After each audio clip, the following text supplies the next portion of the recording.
George Thomas ராணுவ நினைவுகள் மற்றும் போர்க்கலை 2 நூல்கள் வெளியீட்டு விழா. இடம் அன்பகம். ஜூலை 20ஆம் தேதி. மதிய உணவு உண்டு. நுழைவு கட்டணம் ரூபாய் 100. இங்கே முன்பதிவு செய்யுங்கள். ரஜினிகாந்தோட போயஸ் கார்டன் வீட்டுக்கு கமலஹாசன் போயிருக்காரு. எம்ஜிஆர் சிவாஜி காலம் மாதிரியே பார்த்தீங்கன்னா ஒருத்தருக்கு நட்பா காமிச்சுக்கிறாங்களே தெரியல, அந்த அளவுக்கு நட்பா இல்லை. விஜய் அஜித்தை தான் சொல்றேன், அதுக்கப்புறம் தனுஷ் சிம்புவை சொல்றேன். ஸோ இந்த இடத்துல ரஜினி கமல் அந்த பேர், அந்த 2 பேருமே போட்டி நடிகர், 2 பேருமே இன்னைக்கு வரைக்கும் நட்பா இருக்காங்க. ரஜினி சார்ட்ட வந்து படம் போட்டு காட்டினதுக்கு அப்புறம் தான் நான் நிம்மதியா தூங்கினேன் அப்படின்னு சொல்லிட்டு அந்த பேட்டியில சொல்லியிருக்காரு. அதாவது லோகேஷ் வந்து படத்தை முடிச்சுட்டு ரஜினி பார்த்து ஹாப்பி அப்படின்னோடனே நிம்மதியாக தூங்க ஆரம்பிச்சிட்டாரு. ஆனால் படத்தை பார்த்ததுக்கு அப்புறம் ரிலீஸ் வரைக்கும் ரஜினி வந்து இனிமேல் தூங்க மாட்டார். அதான் உண்மை. அந்த அளவுக்கு வந்து 1000 கோடி அப்படிங்கிறதுலாம் எங்கள் மைண்ட் செட்டில் இல்லை. எங்களோட மைண்ட் செட்டில் இருக்கிறது ஒரே விஷயம் தான், 150 ரூபா கொடுத்து ரசிகர்கள் வந்து பார்க்குறாங்க, அவங்களை திருப்திப்படுத்தணும். ஷபாஸ் சரியான பதில் அப்படின்னு சொல்லி லோகேஷை ஹேஷ்டேக் போட்டு ட்ரெண்ட் பண்ணிட்டு இருக்காங்க இன்னைக்கு சோஷியல் மீடியாவில். லோகேஷ் சொன்ன அந்த பதில் இருக்குது பார்த்தீங்களா, அது உண்மையாலுமே வந்து சூப்பரான பதில். அதாவது இது வரைக்கும் எந்த இயக்குனரும் இந்த பாயிண்ட் ஆஃப் வியூவில் பதில் சொல்கிறேன். விஜய் சார் படத்தில் நடித்தது வந்து எனக்கு மகிழ்ச்சி தான். ஆனாலுமே பார்த்தீங்கன்னா என்னுடைய கேரக்டர் மேலே வந்து எனக்கு பெருசாக ஈடுபாடு இல்லை. லோகேஷ் கனகராஜ் வந்து என்னை வேஸ்ட் பண்ணிட்டாரு அப்படின்னு ஒரு கடுமையான விமர்சனத்தை வச்சிருந்தாரு. உண்மையாலுமே வந்து லியோவில் வந்து ஜென்யூனாக நம்ம பேசணும் அப்படின்னா சஞ்சய் தத்தை வந்து சரியாக பயன்படுத்தியிருக்கிறாங்களா அப்படின்னா நிச்சயமாக சரியாக பயன்படுத்துகிறேன். அது ஏதோ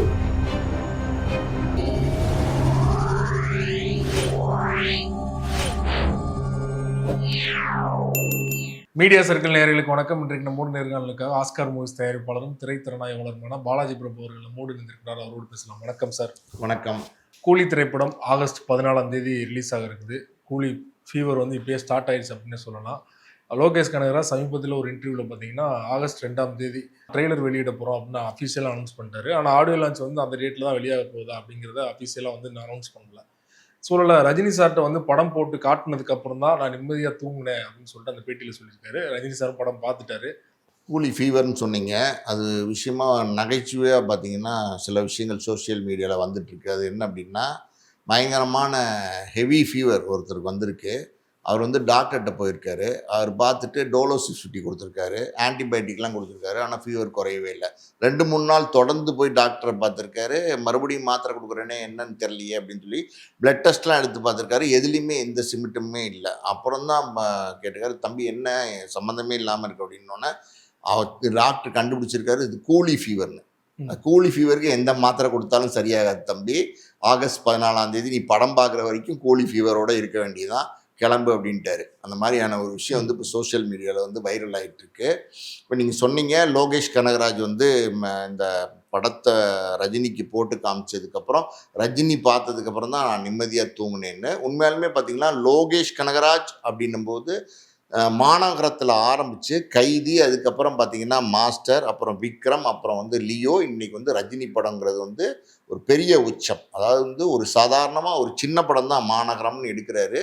இன்றைக்கி வந்து ஒரு நட்சத்திர அந்தஸ்து உள்ள ஒரு இயக்குனராக மாறிட்டார். இன்றைக்கி ஒரு ஸ்டார் டைரக்டராக மாறிட்டார். Most wanted star director Lokesh Kanagaraj. அதே மாதிரி பார்த்தீங்கன்னா அவர் கொடுக்குற படங்கள் எல்லாமே பார்த்தீங்கன்னா ஆல்மோஸ்ட் எல்லாமே வெற்றி படங்களாக அமைஞ்சிருது. அந்த அளவுக்கு வந்து இன்னைக்கு வந்து ஆடியன்ஸோடைய பல்ஸு, குறிப்பாக யங்ஸ்டர்ஸ்னுடைய பல்ஸு, இது இல்லாமல் ஒரு ஸ்டார் ஹீரோ, அதாவது வந்து நட்சத்திர அந்தஸ்துள்ள கதாநாயகன் விஜய், கமல், ரஜினி இவங்களெல்லாம் எப்படி ஹேண்டில் பண்ணணும் அப்படிங்கிற அந்த டெக்னிக்கு அது ரொம்ப பிரமாதமாக தெரிஞ்சு வச்சுருக்காரு. அதே மாதிரி அவருக்கு பொறுத்த வரைக்கும் இந்த ரஜினி படம், இந்த படம் கூலி படம்னும் போது அது முழு வெற்றி அடைய வைக்கணும், எப்படியாவது சக்ஸஸ் பண்ணணும் அப்படின்னு வந்து அவருக்கு நிச்சயமாக ஒரு பெரிய ப்ரெஷர் வந்திருக்கும். ஏன்னா ரஜினி இன்னைக்கு தமிழ் இண்டஸ்ட்ரியில் number 1 mass hero, super star. அவரை வந்து இயக்குறதுங்கிறது சாதாரணமான விஷயம் கிடையாது. அப்படி இப்படி செஞ்சுட்டு போயிடக்கூடாது, இது ஒரு மிகப்பெரிய வெற்றி படமாக பண்ணணும் அப்படிங்கிற ப்ரெஷரு. அதே நேரத்தில் பார்த்தீங்கன்னா சன் பிக்சர்ஸோட ப்ரொடக்ஷனு எவ்வளோ வேணாலும் நீங்கள் வந்து பணம் செலவழிச்சுக்கோங்க, என்ன வேணாலும் நீங்கள் நினைக்கிற மாதிரி வந்து செலவழித்து ப்ராடக்டை வந்து நீங்கள் நல்லா பண்ணி கொடுத்தா போதும் அப்படிங்கிற மாதிரி சன் பிக்சர்ஸ் சொல்லிட்டாங்க. முதல் தடவை சன் பிக்சர்ஸை பார்த்து இந்த கூலி கதையை சொல்லி ரஜினி கிட்ட கதையை சொல்லி ஓகே பண்ணும்போது லோகேஷ் வந்து சன் பிக்சர்ஸ்க்கு ஒரு கண்டிஷன் சொன்னார். அது என்ன அப்படின்னா, என்னையை வந்து ப்ரெஷர் பண்ணக்கூடாது, எந்த இடத்துலையுமே பார்த்தீங்கன்னா என்னை ப்ரெஷர் பண்ணக்கூடாது, ரிலீஸ் டேட்டை அனௌன்ஸ் பண்ணிட்டோம் அப்படிங்கிற மாதிரியான ப்ரெஷர் கொடுத்து ப்ராஜெக்டை முடிக்க சொல்லக்கூடாது. நான் ப்ராஜெக்ட் முடிஞ்சிருச்சு, நீங்கள் ரிலீஸ் டேட்டை அனௌன்ஸ் பண்ணுங்கன்னு சொல்கிற வரைக்கும் நீங்கள் வந்து எனக்கு வந்து கம்ஃபர்டபுளான டைம் கொடுக்கணும் அப்படின்னு கேட்குறாரு. சன் பிக்சர்ஸ் வந்து ஓகே நீங்கள் பண்ணுங்கள், நாங்கள் எந்த விதத்துலையுமே தொந்தரவு பண்ண மாட்டோம் அப்படின்னு சொல்லிட்டாங்க. ஸோ அவருடைய முழு முழு எஃபெக்ட், லோகேஷனுடைய முழு எஃபெக்டை போட்டு இந்த ப்ராஜெக்டை பண்ணியிருக்காரு. ரஜினி படத்தை பார்த்துட்டு ரொம்ப ஹாப்பி. அதாவது வந்து ரஜினி பொதுவாக பார்த்தீங்கன்னா ஒரு படம் பார்த்துட்டு அது ஓடுற தேட்டரில் போய் ஃபர்ஸ்ட் ஷோ ஓடி அது பெரிய வெற்றி படம் தெரிஞ்சுக்கிற வரைக்கும் ரஜினி தூங்க மாட்டார். இது வந்து லோகேஷ்க்கு தெரியுமா தெரியாதான்னு தெரியல. அதாவது வந்து லோகேஷ் வந்து படத்தை முடிச்சுட்டு ரஜினி பார்த்து ஹாப்பி அப்படின்னோடனே நிம்மதியாக தூங்க ஆரம்பிச்சிட்டாரு. ஆனால் படத்தை பார்த்ததுக்கப்புறம் ரிலீஸ் வரைக்கும் ரஜினி வந்து இனிமேல் தூங்க மாட்டார். அதான் உண்மை. அந்த அளவுக்கு வந்து டெடிக்கேட்டடாக வந்து ஒரு ப்ராஜெக்டை பண்ணக்கூடிய ஒரு நடிகர். இவ்வளோ பெரிய ஸ்டார் ஆனதுக்கப்புறம் கூட படம் என்ன வேணாலும் இருந்தால் இருந்துட்டு போகுது, அது நம்ம நடித்தா எப்படி இருந்தாலும் ஓடும் அப்படிங்கிற மாதிரி எண்ணங்கள்லாம் இல்லாத ஒரு நல்ல மனிதர் ரஜினி. ஸோ இந்த இடத்துல பார்த்தீங்கன்னா அந்த இது ஒரு எப்படி சொல்கிறது, ஒரு ஒரு டீம் எஃபர்ட். அது வந்து நிச்சயமாக ஒரு வெற்றியை கொடுக்கும். பார்க்கலாம். படம் வந்து ஆரம்பிச்சதுலேருந்தே பார்த்தீங்கன்னா, ஏன்னா பெரிய அளவில் ஸ்டார் கேஸ்டிங் இருக்காங்க. ஸோ இந்த படம் ஈஸியாக 1000 கோடி அடிக்கும் அப்படிங்கிறது தான் பரவலாக நிறைய பேர் பேசிகிட்டு இருந்தாங்க. இதே கேள்வி வந்து லோகேஷ் கனகராஜ் கேட்கும்போது அவர் என்ன சொல்கிறாருன்னா, 1000 கோடி அப்படிங்கிறதுலாம் எங்கள் மைண்ட் செட்டில் இல்லை. எங்களோட மைண்ட் செட்டில் இருக்கிறது ஒரே விஷயம்தான், 150 ரூபா கொடுத்து ரசிகர்கள் வந்து பார்க்குறாங்க, அவனை திருப்திப்படுத்தணும். ஸோ 1000 கோடிலாம் இல்லை, எங்களோட மைண்ட் செட்டில் இருக்கிறது 150 ரூபாய் அப்படின்னு சொன்னதை நீங்கள் ஷபாஸ் சரியான பதில் அப்படின்னு சொல்லி லோகேஷை ஹேஷ்டேக் போட்டு ட்ரெண்ட் பண்ணிட்டு இருக்காங்க இன்னைக்கு சோஷியல் மீடியாவில். லோகேஷ் சொன்ன அந்த பதில் இருக்குது பார்த்தீங்களா, அது உண்மையாலுமே வந்து சூப்பரான பதில். அதாவது இது வரைக்கும் எந்த இயக்குனரும் இந்த பாயிண்ட் ஆஃப் வியூவில் பதில் சொல்லலை. எல்லாருமே பதில் கேட்கும்போது 1000 கோடி அடிக்கும்னு சொல்லியிருக்காங்க. சில பேர் எங்களோட படம் 2000 கோடியை தாண்டும்லாம் சொல்லியிருக்காங்க. இதை மீறி பார்த்தீங்கன்னா சில பேர் வந்து பார்த்தீங்கன்னா இது மிகப்பெரிய வெற்றி படமாகும் அப்படிங்கிறதெல்லாம் வந்து சொல்லியிருக்காங்களே தவிர, இந்த மாதிரி வந்து 150 ரூபா கொடுத்து படம் பார்க்குற ஒரு ரசிகன் அவனை வந்து நான் முழு திருப்திப்படுத்தணும், அதுதான் அந்த நோக்கத்தோட தான் நான் அந்த படத்தை எடுத்திருக்கேன் அப்படின்ற பதில் இருக்கு பார்த்தீங்களா, அது வந்து ஒரு உண்மையாலுமே எக்ஸலண்டான பதில். இப்படி ஒரு பதில் கொடுக்கறதுக்கு வந்து ஒரு மெச்சூரிட்டி வேணும். அந்த மெச்சூரிட்டி இன்னைக்கு ஒரு இளைஞர் அவர் லோகேஷ் கனகராஜ் அவர் வந்து சொல்லியிருக்காரு. அது வந்து ரொம்ப பெரிய லெவலில் ட்ரெண்ட் ஆகிட்டு இருக்கு. உண்மையாலுமே நல்ல பதில், அது வந்து தரமான பதில். ஸோ இப்படி நம்ம படம் ஒரு ரசிகனுக்கு தான் எடுக்கிறோம், அந்த ரசிகனை அந்த 150 ரூபா டிக்கெட் கொடுத்து வாங்குறான், அவனை வந்து நம்ம முழு திருப்திப்படுத்தணும் அப்படின்னு நினைச்சு எடுத்திருக்காரு பார்த்தீங்களா. அப்போ வந்து ஆட்டோமேட்டிக்காவே வந்து படம் நிச்சயமா நல்லா இருக்கும். நீங்க அதாவது நம்ம பேசுறோம்ல, அதாவது இந்த 1000 கோடியை தாண்டும் அப்படின்னா அந்த படமே வந்து அதுக்கு பதில் சொல்லணும். நிச்சயமா அது என்ன பண்ண போகுதுங்கிறத அது படம் பதில் சொல்லணும். நல்ல விஷயம் இது. இந்த மாதிரி எல்லாருமே வந்து தங்களோட படத்தை பெருசா வந்து அப்படி இருக்கு இப்படி இருக்குன்னு ப்ரொமோட் பண்றதோட நீங்க ப்ராஜெக்டை எடுத்துட்டீங்க, அதை வந்து ஆடியன்ஸ் கிட்ட கொடுத்துட்டு அவங்களுடைய டிசிஷனுக்கு நீங்க விட்டுருங்க. லோகேஷ் வந்து சொல்லியிருக்கிற விஷயம் சிறப்பான விஷயம். லோகேஷ் கனகராஜ் இயக்கத்தில் விஜய் அவர்கள் நடித்த லியோ திரைப்படம் வெளியாகி கிட்டத்தட்ட ஒரு வருடத்துக்கு மேலாயிடுச்சு. அதில் சஞ்சய் தத்துமே நடிச்சிருந்தார். ஆனால் இப்போ பார்த்தீங்கன்னா சமீபத்தில் சஞ்சய் தத் பேசினது வந்து வைரலானது, சர்ச்சையானது. நான் விஜய் சார் படத்தில் நடித்தது வந்து எனக்கு மகிழ்ச்சி தான், ஆனாலுமே பார்த்தீங்கன்னா என்னுடைய கேரக்டர் மேலே வந்து எனக்கு பெருசாக ஈடுபாடு இல்லை, லோகேஷ் கனகராஜ் வந்து என்னை வேஸ்ட் பண்ணிட்டாரு அப்படின்னு ஒரு கடுமையான விமர்சனத்தை வச்சுருந்தாரு. அதுக்குமே வந்து பதில் சொல்லியிருந்தார் லோகேஷ் கனகராஜ். அந்த இன்டர்வியூவில் என்ன சொல்லியிருந்தாருன்னா, அப்படி வந்து அவர் பேசினதுக்கு அப்புறம் எனக்கு கால் பண்ணி அவர் என்ன சொன்னார்னா, நான் ஃபன்னியா சொன்னதை வந்து இப்படி வந்து திரிச்சு டிபேட் ஆக்கிட்டாங்க அப்படின்னு சொல்லிட்டு அவர் சொன்னதா சொல்லியிருக்காரு இல்லையா. இதை எப்படி பார்க்குறீங்க? சஞ்சய் தத்தை பொறுத்த வரைக்கும் ஹாலிவுட்ல வந்து ஒரு மிகப்பெரிய ஆளுமையான ஒரு நடிகர், நல்ல ஒரு திறமையான நடிகர். அவர் வந்து விஜய் படம் அப்படின்னும் போது அந்த படத்துல வந்து நடிச்சு கொடுத்தாரு. உண்மையாலுமே வந்து லியோவில் வந்து ஜென்யூனா நம்ம பேசணும் அப்படின்னா சஞ்சய் தத்தை வந்து சரியா பயன்படுத்தியிருக்கிறாங்களா அப்படின்னா நிச்சயமா சரியா பயன்படுத்தலை. அது ஏதோ ஏனோதானான்ற மாதிரி பயன்படுத்தியிருக்கிறாங்க. கூட்டத்தோட கூட்டமா ஒரு 10ல் ஒரு வில்லன் மாதிரி தான் அவனை காமிச்சிருக்கிறாங்க. அவருக்கான இம்பார்ட்டன்ஸ் வந்து இல்லைங்கிறது உண்மைதான். அந்த வருத்தத்தை வந்து அவர் வெளிப்படையா வந்து தெரிவிச்சிருந்தாரு, அதாவது வந்து பிரஸ்ல தெரிவிச்சிருந்தாரு. அது வந்து பார்த்தீங்கன்னா பெரிய லெவலில் பேசப்பட்டது. இதெல்லாம் உண்மைதான், இதில் ஒன்றும் மறுக்கிறதுக்கு ஒன்றும் இல்லை. ஆனால் இன்னைக்கு லோகேஷ் வந்து இந்த இன்டர்வியூவில் சொல்லும் போது சஞ்சய் தத் வந்து இந்த மாதிரி வந்து இந்த இன்டர்வியூ கொடுத்ததுக்கப்புறம் இது பெரிய அளவில் வந்து பேச ஆரம்பிச்சிட்டாங்க, பேச்சு பொருளாக மாறிடுச்சு. அப்போ வந்து சஞ்சய் தத் எனக்கு ஃபோன் பண்ணி இது ஒரு ஃபன்னாக தான் நான் சொன்னேன் அப்படின்னு அவர் சொன்னார் அப்படிங்கிற தகவலை வந்து இப்போ பதிவு பண்ணியிருக்காரு. இந்த இடத்துல ஒரு விஷயம் என்னென்னா, அவர் சஞ்சய் தத் சொன்ன விஷயம் அவர் மனசுலேருந்து வந்த ஒரு ஸ்டேட்மெண்ட் தான், அதில் ஒன்றும் மாற்று கருத்து கிடையாது. ஸோ இது பெரிய லெவலில் பேச்சு பொருளாக மாறினதுக்கப்புறம் சம்மந்தப்பட்டவங்க வந்து மன வருத்தப்படக்கூடாது அப்படிங்கிறதுக்காகவும் இன்னைக்கு வந்து லோகேஷ் வந்து ஒரு நட்சத்திர அந்தஸ்துள்ள இயக்குனர் அப்படின்னும் போது நம்ம அடுத்தடுத்து லோகேஷ் படங்களை நடிக்க வேண்டிய சூழ்நிலை வரலாம். இப்போ அமீர் கானை வச்சு ஒரு பாலிவுட் படம் பண்ண போறாரு, அதில் வந்து சஞ்சய் தத் நடிக்கிறதுக்கான சூழல் வரலாம், என்ன வேணால் நடக்கலாம் சினிமாவில். அதனால் இது வேண்டாம் அப்படிங்கிறதுனால அவரே தனிப்பட்ட முறையில் சஞ்சய் தத்தை ஃபோன் பண்ணி நான் வந்து ஒரு ஃபன்னாக தான் சொன்னேன் அப்படின்னு சொல்லி ஆறுதல் படுத்தியிருக்காரு. உண்மையாக பார்த்தீங்கன்னா சஞ்சய் தத்தை லியோவில் சரியாக பயன்படுத்தலைங்கிறது தான் உண்மை, அதை அவர் வெளிப்படுத்தியிருக்காரு. ஆமீர் கான் அவர்கள் பற்றி பேசுனீங்க. ஆமீர் கான் பார்த்தீங்கன்னா அவர் தான் முதல்ல தகவல் வந்தாலுமே அஃபிஷியலாக வந்து வெளியில் சொன்னது வந்து அவர் தான், நான் தான் லோகேஷ் கனகராஜ் படத்தில் நடிக்கிறேன், ரஜினி சார் கூட நடிக்கிறேன் அப்படின்னு சொல்லிட்டு. இன்னொரு பக்கம் பார்த்தீங்கன்னா நாகார்ஜுனாவுமே நிறைய இன்டர்வியூவில் வந்து நிறைய விஷயங்கள் வந்து ஷேர் பண்ணிட்டு இருக்காரு. ஸோ இது வந்து தயாரிப்பு தரப்புக்கு வந்து பிடிக்கல, அவங்க வந்து ஒரு ரிக்வஸ்ட்டாக கேட்டுக்கொண்டு தான் ஒரு தகவல் வந்துட்டு இருக்கு, இன்னுமே படத்தை பற்றி எதுவும் பேசாதீங்க ரிலீஸ் வரைக்கும் அப்படின்னு. அது உண்மைதானா சார்? இல்லை, அமீர் கான் பொறுத்த வரைக்கும் ஒரு சென்ற மாதம் பார்த்தீங்கன்னா அவருடைய ஒரு பாலிவுட் படம், ஹிந்தி படம் வெளிவந்தது. அப்போ அதனுடைய ப்ரொமோஷனில் பார்த்தீங்கன்னா அவருக்கு ரொம்ப ஆர்வம், அதாவது ஆர்வம் மிகுதியால் வந்து லோகேஷை பற்றி பல விஷயங்கள், அதாவது வந்து ரொம்ப பிரமாதமாக பண்ணுறாரு. அந்த கூலியில் நான் ஒர்க் பண்ணதே ஒரு ஒரு எப்படி சொல்கிறது, ஒரு நல்ல எக்ஸ்பீரியன்ஸாக நான் ஃபீல் பண்ணேன். ரஜினி படம் அப்படின்னு தான் நான் ஒர்க் பண்ண போனேன். ஆனால் அங்கே லோகேஷோட ஒர்க்குங்கிறது வந்து ரொம்ப எக்ஸ்ட்ராடினரியாக இருக்குது அப்படிங்கிறது வந்து பகிர்ந்திருக்காரு. அதே நேரத்தில் பார்த்தீங்கன்னா லோகேஷும் நானும் சேர்ந்து, அதாவது அடுத்த ஆகஸ்ட் மாதம் வந்து நாங்கள் வந்து ஒரு படம் பண்ண போகிறோம், பாலிவுட் படம் ஒன்று பண்ண போகிறோம். அது வந்து ஒரு சூப்பர் ஹீரோ சப்ஜெக்ட் அப்படிங்கிறத வந்து அவர் அந்த பேட்டியில் வந்து சொல்லியிருக்காரு. ஸோ லோகேஷ் மேலே அதிகமாக ஒரு ஒரு எப்படி சொல்கிறது, அஃபெக்ஷன், அதாவது ஒரு நம்பிக்கை, ஒரு அட்ராக்ஷன், எப்படி வேணால் சொல்லலாம். அதில் வந்து ஆர்வம் மிகுதியாக வந்து சில விஷயங்களை வந்து அவர் வெளிப்படுத்திட்டார். அமீர் கானின் கூலியில் நடிக்கிறதுங்கிறது வந்து கடைசி வரைக்கும் சஸ்பென்ஸாக வச்சு இந்த ஆடியோ மாதிரியான வெளியீட்டில் தான் அதை வந்து சொல்லலாம்னு இருந்தாங்க. ஆனால் பார்த்தீங்கன்னா அவர் வந்து அதுக்கு முன்னாடியே அதை ரிவீல் பண்ணிட்டார், ஓப்பன் பண்ணிட்டார்.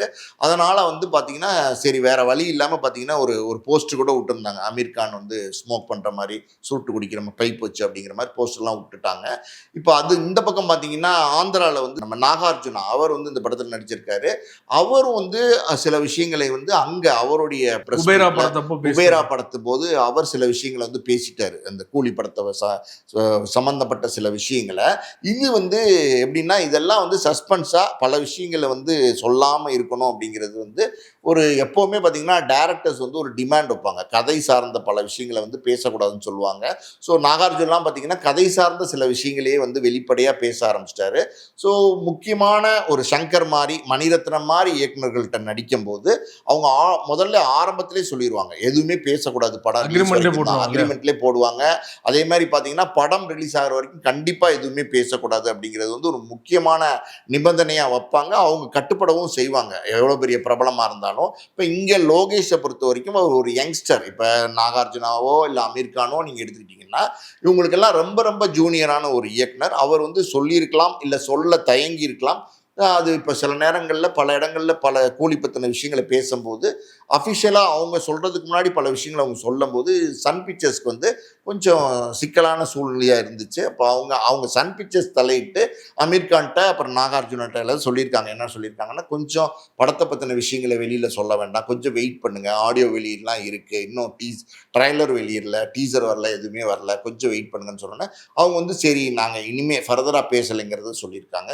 ஸோ சன் பிக்சர்ஸ் இந்த மாதிரியான விஷயங்களை வந்து செஞ்சுருக்காங்க. அதே போல் நாகார்ஜுனா தான் இந்த படத்தில் வந்து வில்லனா பண்ணியிருக்காரு இல்லையா? லோகேஷ் கனகராஜ் அதே இன்டர்வியூவில் பார்த்தீங்கன்னா ரொம்ப கன்வின்ஸ் பண்ண உடனே அவர் ஓகே சொல்ல, நாகார்ஜுனா வந்து ரஜினி சாருக்கு வில்லனா பண்ணுறதுக்கு வந்து ரொம்ப யோசிச்சுட்டு அதுக்கப்புறம் தான் ஓகே சொன்னார்னா, இந்த பேர் வந்து ஸ்க்ரீனில் மோதும்போது எப்படி இருக்குன்னு நினைக்கிறீங்க? அதாவது நாகார்ஜுனா பொறுத்த வரைக்கும் அந்த தெலுங்கு இண்டஸ்ட்ரியில் பெரிய ஸ்டார், அது வந்து ஒரு சூப்பர் ஸ்டார் அப்படின்னு நம்ம சொல்லலாம். அந்த அளவுக்கு வந்து ஒரு பெரிய ஸ்டார், ஒரு ஆளுமையான நடிகர். அது மட்டும் இல்லாமல் ஒரு பாரம்பரிய சினிமா பின்னணியிலிருந்து வந்த ஒரு நடிகர். ஸோ அவருடைய வாரிசுகள்லாம் கூட தொடர்ந்து நடிச்சிட்டு இருக்கிறாங்க. இப்படி இருக்கிற காலகட்டங்களில் ரஜினி படத்தில் நடிக்கிறதா இருந்தால் கூட சில தயக்கங்கள் வந்து சில பேருக்கு இருக்கும். அது வந்து எப்படி சொல்கிறது, நம்ம வந்து நம்ம பேர் சஞ்சய் தத் சொன்னார் இல்லையா, அதாவது என்னை கூப்பிட்டு வந்து பயன்படுத்தாமல் சரியாக வேஸ்ட் பண்ணிட்டாங்க அப்படிங்கிற மாதிரி ஏதாவது ஒரு சிச்சுவேஷன் சின்ன கதாபாத்திரத்தில் கொடுத்து நம்மளை வேஸ்ட் பண்ணிடுவாங்களோ அப்படிங்கிற தயக்கங்கள் வந்து இருந்திருக்கலாம் நாகார்ஜுனாக்கு. அது வந்து லோகேஷ் வந்து கதையை சொல்லி இந்த மாதிரி வில்லன் கதாபாத்திரம் நீங்கள் வந்து நடிங்கன்னும் போது ஹீரோவாக நடிச்சிட்டு இருக்கிறவங்க பார்த்தீங்கன்னா பொதுவாக வில்லன் கதாபாத்திரத்தில் நடிக்கிறதுக்கு பல பேர் யோசிப்பாங்க. நம்ம விஜய் சேதுபதி மட்டும்தான் பார்த்தீங்கன்னா ஹீரோவாக நடித்தாலும் சரி, வில்லனாக நடித்தாலும் சரி, எந்த கேரக்டராக இருந்தாலும் நான் பண்ணுறேன் அப்படின்னு பண்ணுவார். அதுக்கு வந்து ஒரு சிலருக்கு தான் அந்த கான்ஃபிடன்ஸ் இருக்கும். இப்போ கமலஹாசன் கூட பார்த்தீங்கன்னா நம்ம கல்கின்னு நினைக்கிறேன் ஒரு படத்தில் வந்து வில்லனா நடிக்கிறார். பார்ட் 1 வந்துச்சு, பார்ட் 2 எடுக்க போகிறாங்க. ஸோ இந்த முடிவுகள்லாம் பார்த்தீங்கன்னா ஒரு ஹீரோவாக நடிக்கிற காலகட்டங்களில் வில்லனா நடிக்கலாமா வேணாமாங்கிற முடிவு வந்து ஒரு மாதிரியான ஒரு கிரிட்டிக்கலான ஒரு டிசிஷன் தான். அந்த நிலைப்பாடு எப்படி எடுக்கிறதுன்னு. ஸோ ரஜினி படம் நம்ம நடிக்கலாம் அப்படிங்கிற ஒரு முடிவுக்கு வந்து நாகார்ஜுனா லோகேஷ் சொல்ற கதையை கேட்டுட்டு ஓகே சொல்லிட்டாரு. கொஞ்சம் தயக்கம் ஆரம்பத்தில் காமிச்சது உண்மைதான். இப்போ அந்த படம் வந்து நல்ல அதை எடுக்கும்போதே தெரியும்ல ரொம்ப பிரமாதமாக வந்திருக்கணும் போது அவருமே ரொம்ப ஹாப்பி. காலையில் இன்னொரு செய்தி பார்த்தீங்கன்னா ஒரு பரபரப்பான செய்தி, ரஜினிகாந்தோட போயஸ் கார்டன் வீட்டுக்கு கமலஹாசன் போயிருக்காரு. அதுக்கு காரணம் என்னன்னு பார்த்தீங்கன்னா, விரைவில் வந்து ராஜ்யசபா எம்பி ஆக போறாரு. எம்பி ஆயிட்டாரு. அவர் வந்து ராஜ்யசபா போக போறாரு. இந்த மாதத்துல ஏதோ ஒரு டேட்ல. ஸோ அதுக்கு வந்து ஒரு வாழ்த்து பெறுறதுக்காக போயிருக்காரு. 2 பேருமே பார்த்தீங்கன்னா, சக போட்டியாளர்களா பார்க்கப்படுறாங்க. ஈகோ இல்லாம வந்து எப்படி கமலஹாசன் வந்து ரஜினி சார் வீட்டுக்கு போனாரு அப்படின்னு சொல்லிட்டு காலையிலேருந்து பாராட்டிட்டு இருக்காங்க சோசியல் மீடியால. நீங்க எப்படி பார்க்குறீங்க இந்த நிகழ்வ? இங்கே நம்ம முக்கியமாக ஒரு விஷயத்த பேசணும். அப்படி என்ன அப்படின்னா, எம்ஜிஆர் சிவாஜி அவங்க 2 பேரும் இருந்த காலகட்டங்களில் 2 பேரும் வந்து நண்பர்களாக தான் இருந்தாங்க. ஆனால் வந்து பார்த்தீங்கன்னா, கொஞ்சம் அவங்களுக்குள்ள ஒரு போட்டி மனப்பான்மை எப்போவுமே இருந்துகிட்டு இருக்கும். எப்பயாவது சில மேடைகளில் வந்து 2 பேரும் சந்திக்கும் போது அவங்களுடைய அன்பை வந்து பரிமாறிக்குவாங்க. அதுக்கப்புறம் வந்த ஜென்ரேஷன் ரஜினி, கமல் இவங்க 2 பேரும் பார்த்தீங்கன்னா, ஆரம்ப காலத்துலேருந்தே 2 பேருமே நட்பாக இருக்காங்க. 2 பேருமே ரொம்ப ஒருத்தருடைய மேலே ஒருத்தர் கேரியர் மேலே எல்லாத்துலேயுமே வந்து அன்பு காட்டிக்கிறாங்க. ஒரு சில படங்கள் வந்து கமல் வந்து புதுசாக கமிட் பண்ணும்போது நான் இதை பண்ணுறேன் அப்படிங்கிறது வந்து ரஜினி கிட்ட வந்து சொல்லி ஆலோசனையெல்லாம் கேட்டுக்காரு. ரஜினியுமே பல நேரங்களில் சில தடுமாற்றங்கள், அதாவது இந்த படம் பண்ணலாமா வேணாமா, இது சரியாக வருமா அப்படிங்கிற மாதிரியான சூழ்நிலைகள் வந்து கமலை போய் நேர சந்தித்து ஆலோசனையெல்லாம் கேட்டுக்காரு. 2 பேருமே பார்த்தீங்கன்னா நல்ல நண்பர்களாக தொடர்ந்து இருந்துட்டு இருக்காங்க. இப்போ நீங்கள் சொன்ன மாதிரி ராஜ்யசபை எம்பி அப்படிங்கிறது அது நிச்சயமாக ஒரு பெரிய பதவி தான். அதை வந்து கமலஹாசன் இன்னைக்கு போய் ராஜ்யசபைக்கு போகிறார் அப்படின்னும் போது ரஜினியை பார்த்து அதனுடைய சான்றிதழ் இதெல்லாம் கொடுத்து ஒரு ஃபோட்டோ எடுத்து வெளியிட்டிருக்காங்க. இது எப்படி சொல்கிறது, ரஜினி அந்த கிரெடிட் வந்து கமலஹாசன் வந்து ரஜினிக்கு கொடுக்குறாரு. கமலஹாசனுக்கான உரிய மரியாதை வந்து எப்போவுமே ரஜினி கிட்ட இருக்குது. 2 பேர்ட்டையுமே பரஸ்பரம் வந்து அந்த அன்பு இருக்குது. அது இல்லாமல் கமலஹாசனை பொறுத்த வரைக்கும் அவர் வந்து நல்ல டேலண்டடான, நல்ல இன்டெலிஜென்ட்டான, சினிமா மட்டும் இல்லை, சினிமாவை மீறி அரசியல் இன்னும் பல விஷயங்களில் வந்து திறமையாக வந்து நல்ல அறிவுபூர்வமான கருத்துக்களை சொல்லக்கூடிய ஒரு நடிகர் தான். அரசியலில் வந்து அவர் வந்து கட்சி ஆரம்பித்தார், தேர்தலில் போட்டிட்டார், அவரே தோத்து போயிட்டாரு. இதெல்லாம் துரதிருஷ்டமான விஷயம்தான். அதாவது வந்து பல பேர் பல நேரங்களில் பார்த்தீங்கன்னா கவர்ச்சி அதை பார்த்து தான் ஓட்டு போடுறாங்க. இப்போ கமலஹாசன்லாம் பார்த்தீங்கன்னா முதிர்ச்சி அதை வச்சு பல விஷயங்களை சொல்லி அரசியலுக்குள்ளே வந்தார். தொடர்ந்து வந்து அரசியல் பயணம் பண்ணிட்டு தான் இருக்காரு. ஸோ இப்போ இந்த ராஜ்யசபை எம்பிங்கிறது வந்து ஒரு சிறப்பான ஒரு விஷயம்னால ரஜினியை போய் சந்திச்சிருக்காரு, வாழ்த்து பெற்றிருக்காரு. ரொம்ப சந்தோஷம், வரவேற்கணும். அடுத்த ஜென்ரேஷன் பாருங்களேன், மறுபடியும் பார்த்தீங்கன்னா எம்ஜிஆர் சிவாஜி காலம் மாதிரியே பார்த்தீங்கன்னா ஒருத்தருக்கு ஒருத்தர் நட்பாக காமிச்சுக்கிறாங்களே தெரியல, அந்த அளவுக்கு நட்பாக இல்லை. விஜய் அஜித்தை தான் சொல்கிறேன், அதுக்கப்புறம் தனுஷ் சிம்புவை சொல்கிறேன். ஸோ இந்த இடத்துல ரஜினி கமல் அந்த பேர், அந்த 2 பேருமே போட்டி நடிகர், 2 பேருமே இன்னைக்கு வரைக்கும் நட்பாக இருக்காங்க. ஆரம்பத்தில் போது அது பாராட்ட வேண்டிய விஷயம். ஜெயிலர் 2 படத்தை முடிச்சதுக்கு அப்புறமா ரஜினி சார் அடுத்து யாரோட சேர போறாரு, யார் இயக்கத்தில் நடிக்க போறாரு அப்படிங்கிறது தான் பரவலாக பேசப்பட்டிருந்தது. இந்த சூழல்ல மகாராஜா அப்படிங்கிற மிகப்பெரிய ரோல வெற்றி படத்தை கொடுத்த நிதிலனோட சேர போறாரு. ஏன்னா நேற்று காலையில் பார்த்தீங்கன்னா நிதிலன் அவர்கள் ரஜினிகாந்த் அவருடைய போயஸ் கார்டன் வீட்டில் போய் சந்திச்சதா போட்டோக்கெல்லாம் வெளியானது. ஸோ ஒன்லைன் சொல்லியிருக்காரு, விரைவில் வந்து அஃபீஷியலாக அனௌன்ஸ்மெண்ட் வரலாம் அப்படிங்கிற மாதிரியான தகவல் வருது. எந்த அளவு சார் உண்மை? ரஜினியோட மிகப்பெரிய சக்ஸஸ் இன்னைக்கும் பார்த்தீங்கன்னா சூப்பர் ஸ்டாராகவே வந்து தொடர்ந்து இருக்கிறதுக்கு காரணமே பார்த்தீங்கன்னா எப்போவுமே ரஜினி ஈகோக்க பார்க்காம யங் டேலண்ட்ஸோட வந்து சேர்ந்து பணியாற்றுவார். அப்படி தான் பார்த்தீங்கன்னா நம்ம நெல்சனோட, அப்புறம் நம்ம லோகேஷோட, கார்த்திக் சுப்ராஜோட தொடர்ந்து யங் டேலண்ட்ஸோட பயணிச்சுட்டு இருக்காரு. ஸோ இப்போ நிதிலன் சுவாமிநாதன் அவர் வந்து மகாராஜா அந்த படம் வந்து மிகப்பெரிய வெற்றி படம். இன்னைக்கு தமிழ்நாட்டை விட வெளிநாடுகளில் பார்த்தீங்கன்னா கலெக்ஷனை அள்ளி குமிச்சிச்சு, பெரிய கோடிகளில் வந்து கலெக்ஷன் அனுப்பிச்சு. அவர் நல்ல யங் டேலண்டட், அவரும் வந்து நல்ல யங் டேலண்டட் திறமையான படங்களை எடுத்திருக்காரு. இதுக்கு முன்னாடி குரங்கு பொம்மையெல்லாம் பார்த்தீங்கன்னா அதுவும் வேற மாதிரியான படமாக இருக்கும். ஸோ அப்படி இருக்கும்போது நிதிலன் சுவாமிநாதன்ட்ட வந்து ஒரு லைன் கேட்டிருக்காரு. அந்த லைன் வந்து ரஜினிக்கு பிடிச்சிருக்குன்னு சொல்லியிருக்கதா ஒரு தகவல் இருக்கு. டெவலப் பண்ண சொல்லியிருக்காரு. முழுசாக டெவலப் பண்ணிட்டு போய் சொன்னால் அந்த நேரத்தில் ரஜினியோடைய மூடு பல விஷயங்கள் இருக்கு. ரஜினி வந்து சக்ஸஸ் எப்பவுமே பார்ப்பாரு, இந்த படம் வெற்றி கொடுக்குமா அப்படின்னு பார்ப்பாரு. அப்படி நிச்சயமா சக்ஸஸாக இருக்கும் அப்படின்னு நினைச்சாருன்னா நிச்சயமா அடுத்த படம் வந்து நிதிலன் சுவாமிநாதனோட பயணிக்கிறதுக்கான வாய்ப்பு இருக்கு. ரொம்ப நன்றி சார். ரஜினி சார் தொடர்பாக பல்வேறு விஷயங்களோட பகிர்ந்து கொண்டீங்க. மிக்க நன்றி. நன்றி.